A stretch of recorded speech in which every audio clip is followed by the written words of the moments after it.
Brad Pitt m'a roulé dessus, littéralement. Disons que le film est un petit peu en pilotage automatique. Ouais. C'est un film qui plaira, je pense, beaucoup aux fans de F1 et aux fans de sport automobile en règle générale. Ça marche plutôt bien lorsque c'est sur l'asphalte. Le problème, c'est ce qui se passe entre les scènes, parce que là, c'est laborieux. L'avantage du film, c'est que tu regardes les 10 premières minutes, tu fais une lessive, tu la repasses, tu reviens, t'es aux 3/4 du film, parce que le film dure une éternité, tu as tout compris. Moi, je trouve que même sur l'asphalte, le film a de grosses fragilités. Je trouve tous les plans bêtes au possible, vraiment pourris. À part ceux où on est vraiment sur le bord de la route et qu'on suit les voitures, ça c'est extraordinaire. Alors le plan qui est en plein milieu de la voiture, quel ennui, c'est terrible. Tout son concept. Et alors pour moi le pire, il est donc en lien avec la musique de monsieur. Oh la musique, la musique, mon Dieu. Hans Zimmer en ce moment, je sais pas ce qui se passe. Il fait le minimum possible. Personne ne va retenir ses musiques. Ce sera vite oublié. Oui, arrangé au grenier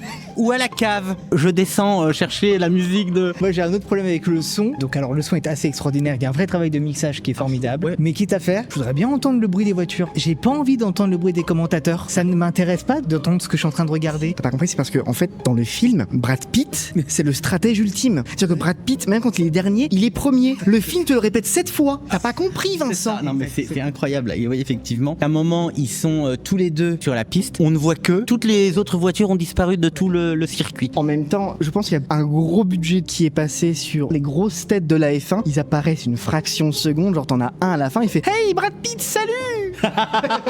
Le but c'était juste d'offrir des belles images à Brad Pitt pour l'un de ses derniers métrages, puisqu'a priori on n'est pas loin de la retraite. De la retraite. Vous avez pas compris là?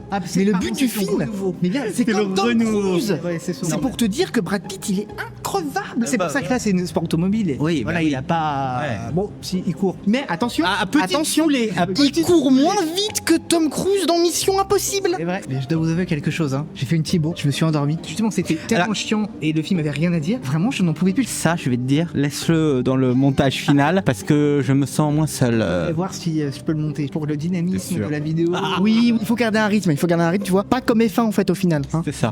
Mais en fait, moi, je trouve que F1, il y a du rythme, mais ça y va pépère. C'est pas...